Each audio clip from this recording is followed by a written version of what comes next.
दोस्तों, हम इंसानों को लगता है कि हम जिस युग में रह रहे हैं टेक्नोलॉजी के हिसाब से वही इस दुनिया का सबसे एडवांस युग है, लेकिन सच्चाई ये नहीं है, क्योंकि धरती पर प्राचीन काल में रहने वाली सभ्यताएं भी टेक्नोलॉजी के लिहाज से काफी ज्यादा एडवांस थी, जो कि ऐसी टेक्नोलॉजीज का यूज करती थी कि उनमें से कुछ को तो वैज्ञानिक आज भी नहीं समझ पाए हैं। तो चलिए जानते हैं कुछ ऐसी ही एंशिएंट टेक्नोलॉजी के बारे में हमारी इस वीडियो के जरिए।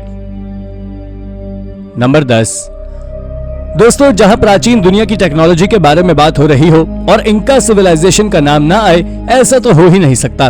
जी हां, ये वही कल्चर है जो आज से हजारों सालों पहले साउथ अमेरिका में रहा करता था। और अगर इनकी मिस्टीरियस टेक्नोलॉजी के बारे में बात करें तो वो है इनके द्वारा सी लेवल से हजारों फीट की ऊंचाई पर वोल्केनिक रॉक्स को काटकर बनाई गई नहर। आपको जानकर आश्चर्य होगा कि ये नहर आज से 3500 साल पुरानी है, जिसे स्क्वायर शेप में काटकर बनाया गया था। इसके बारे में एक्सपर्ट्स का मानना है कि इसे इनका सिविलाइजेशन ने नहीं, बल्कि वहां उनसे भी पहले रहने वाले एडवांस सिविलाइजेशन के द्वारा बनाया गया होगा, और आज इस साइट को कुंबई मावो नाम से जाना जाता है। इस नहर के आसपास कई सारे पिलर्स भी मौजूद हैं और उन पिलर्स को भी वोल्केनिक रॉक्स को काटकर बनाया गया था। नंबर 9।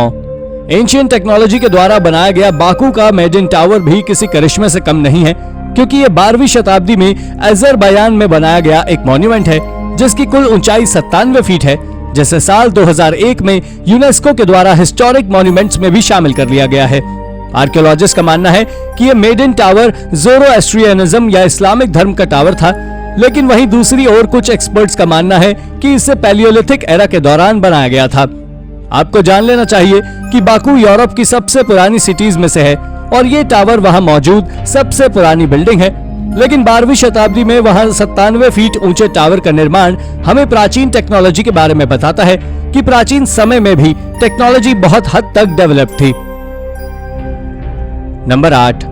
दोस्तों, अब हम आपको एक ऐसी प्राचीन साइट के बारे में बताने वाले हैं जिसके कई सारे नाम हैं, लेकिन ये लोगों के बीच एबे फ्लावर के रॉक स्कल्पचर के नाम से प्रसिद्ध है, और बहुत से लोग इसे रोथेनो के स्कल्पचर रॉक के नाम से भी जानते हैं, जो कि स्कल्पचर सेंट मालो फ्रांस में ब्रिटेनी के कोस्ट पर है।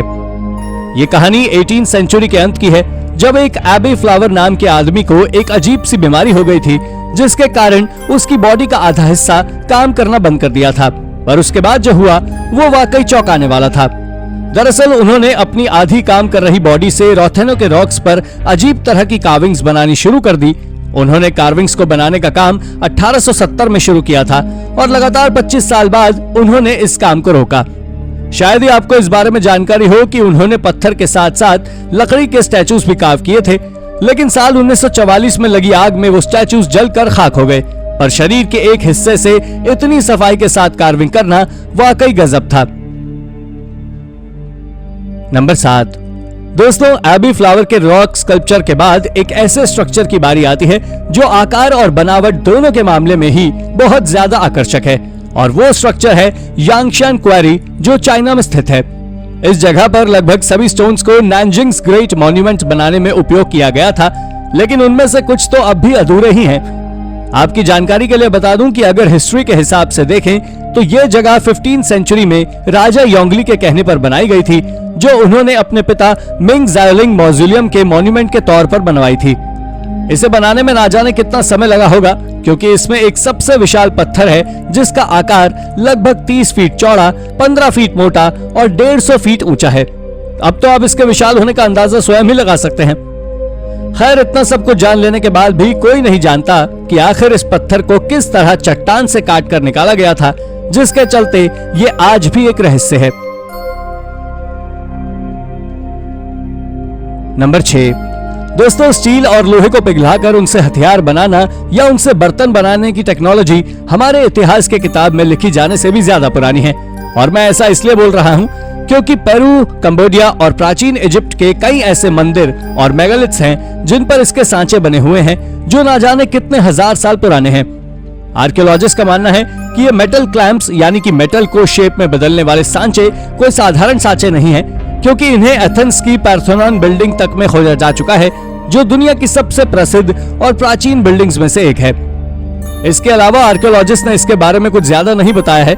दरअसल ऐसा इसलिए भी कि साइंटिस्ट के पास स्वयं इस बात को साबित करने का कोई तरीका नहीं है कि ये मेटल क्लैंप्स हैं, जिस कारण से आज तक ये एक रहस्य बना हुआ है।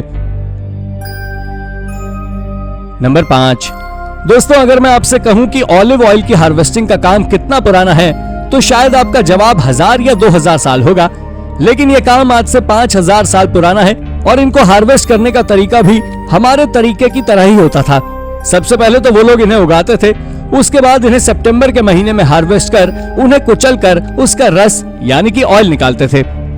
आज जिस तरह से हम सोयाबीन ऑयल का उपयोग रोजाना के खाने बनाने में करते हैं, ठीक उसी तरह प्राचीन समय में भी ऑलिव ऑयल का काफी ज्यादा मात्रा में उपयोग होता था, जिसको खाना पकाने के लिए, लैंप्स जलाने के लिए, साबुन बनाने के लिए और तो और दवाइयां बनाने तक में उपयोग किया जाता था। इसका पता आर्कियोलॉजिस्ट ने एक 4 कमरे वाले घर को खोजकर लगाया है, जो इजराइल में टेल हज़ोर के पैलेस के पास ही मौजूद है। उस घर में ऑलिव सीड से तेल निकालने वाली मशीन के पार्ट्स भी मौजूद हैं, जिसमें पत्थर को लकड़ी से बांधकर बीच के गोल फ्लैट प्लेट पर ज्यादा से ज्यादा फोर्स लगाया जाता था, ताकि वो सीड्स को अच्छी तरह कुचल सके।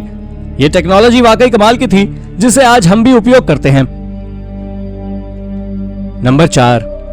एंशिएंट टेक्नोलॉजी के मामले में हमारा भारत भी किसी से कम नहीं है, और ऐसा इसलिए क्योंकि भारत के ग्वालियर किले के निचले हिस्से में गोपाचल पर्वत है, जहां प्राचीन जैन मूर्तियों का एक शानदार स्थान है।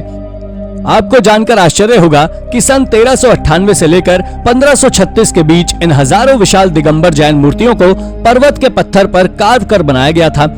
ये पर्वत पूरी दुनिया को अहिंसा तथा हिंदू धर्म में आई बलि प्रथा को खत्म करने का मैसेज देता है, और यहाँ स्थित अलग अलग मूर्तियों द्वारा प्राचीन समय में समाज को कई तरह के संदेश देने की कोशिश की गई थी। इसके साथ ही आपको जान लेना चाहिए कि दिगंबर जैन मूर्तियों को तोमर राजाओं जैसे वीरमदेव, डूंगर सिंह और कीर्ति सिंह के राज में कार्व किया गया था। लेकिन 13वीं से 15वीं शताब्दी के बीच इतनी बारीक कारीगरी के साथ पहाड़ों के पत्थर को कार्व करना सच में अमेजिंग है। नंबर 3। दोस्तों, एब्शलोन टूम्ब भी दुनिया भर में मौजूद ऐसी जगहों में से एक है, जिसको बनाने की टेक्नोलॉजी सच में हैरान कर देने वाली है। दरअसल ये चट्टानों को काटकर बनाया गया एक पिलर है, जिसे एब्शलोन पिलर के नाम से जाना जाता है। आपको बता दें कि ये यरूशलेम में किड्रोन वैली पर स्थित है, और इसके बारे में किसी को कुछ खास जानकारी तो नहीं है, लेकिन आप जानकर चौंक जाएंगे कि ये किंग डेविड के दुश्मन पुत्र का मकबरा है, जिसके बारे में साइंटिस्ट पिछले कई दशकों से रिसर्च करते आ रहे हैं। तब जाकर कहीं वो साल 2020 में इस बात का पता लगा पाए हैं कि इस टूम्ब को 1st सेंचुरी में बनाया गया था। आपकी जानकारी के लिए बता दूं कि ये पिलर करीब 20 मीटर ऊंचा यानी 66 फीट ऊंचा है, और 1st सेंचुरी में 20 मीटर ऊंचे किसी स्ट्रक्चर को बना पाना किसी करिश्मे से कम नहीं है। नंबर 2। वैसे तो मैं आपको इस वीडियो में पहले ही फ्रांस के एबे टावर के रॉक स्कल्पचर के बारे में बता चुका हूं, लेकिन फ्रांस में एक और ऐसी चीज मौजूद है जो ग्रेट एंशिएंट टेक्नोलॉजी का अच्छा खासा उदाहरण है, और वो है वहां मौजूद अंडरग्राउंड चर्च, जिसे इतने ज्यादा सुंदर तरीके से कार्व किया गया था कि इसे देखने के बाद आपकी आंखें चमक उठेंगी। इस चर्च को बनाना मेड इन टावर को बनाने से भी काफी ज्यादा कठिन काम है। पर दोस्तों, शायद आपको जानकर हैरानी होगी कि इस अंडरग्राउंड चर्च के बारे में आज तक साइंटिस्ट ठीक तरह से नहीं पता कर पाए हैं कि आखिर इसे क्यों बनाया गया था, और क्या ये छिपकर रिलीजियस रिचुअल्स को फॉलो करने के लिए बनाया गया था, या फिर ये कोई अल्टीमेट डेमोन्स्ट्रेटेड प्रोजेक्ट था। नंबर 1।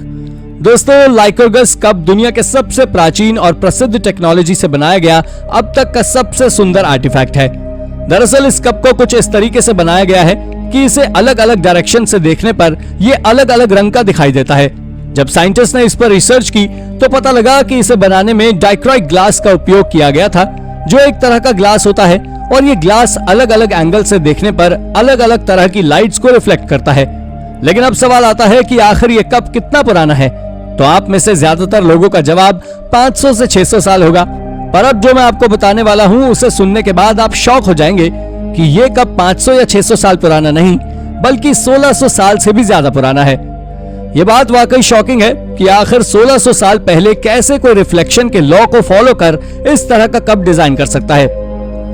तो दोस्तों, ये थी हमारी एक और रोचक वीडियो। अगर आपको वीडियो पसंद आई हो तो वीडियो को लाइक करें, और हाँ, जाते जाते चैनल को सब्सक्राइब भी जरूर कर दीजिएगा। धन्यवाद।